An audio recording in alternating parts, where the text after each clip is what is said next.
back to you and say, when you hear the word bipolar, what comes to your mind immediately? Not right or wrong, just what do you think? Like waving, like intense waves between mania and severe depression, where the severe depression is borderline suicidal and the mania is like emptying your bank account and, pardon me, but like buying prostitutes and going to Vegas and selling your house and Right, and right. depending on the intensity, it's somewhere in between those extremes going back and forth.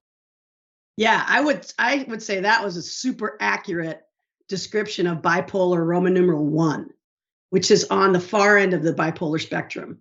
So most people, when they hear bipolar, they think that. But it turns out that, doctors and scientists have recognized now that there is a spectrum of bipolar. And at the one end is extreme bipolar. At the other end is you might call unipolar depression or major depressive disorder. And then in the between is this whole rainbow constellation of forms of bipolar. The issue is that the bipolar that I have and bipolars down the spectrum exist without mania. So I don't show up or manifest with any of those manic behaviors. I'm not, doing all night sprees. I'm not hiring prostitutes. I'm not, deciding to have affairs or whatever.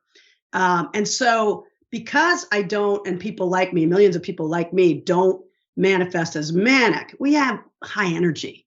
And we're typically, it's kind of interesting because recently as we're doing this documentary film, which we'll talk more about later, I've been finding and interviewing people with bipolar spectrum brains, and almost without exception, they're like really either brilliant or highly accomplished. So it's hypomanic. It's below the threshold of what any doctor would recognize as manic, or even friend or family members. It's like, whoa, that's my high energy friend.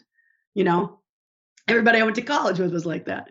But bipolar spectrum brains, again, do not manifest with mania. And so we're consistently misdiagnosed as having regular or unipolar depression. Why? Because the only time we're going to show up at a doctor's office is when we're in the depressed phase and, lethargic, maybe suicidal ideation, not wanting to get out of bed, all the kinds of classic symptoms of depression, and therefore will be consistently misdiagnosed and given the wrong medication.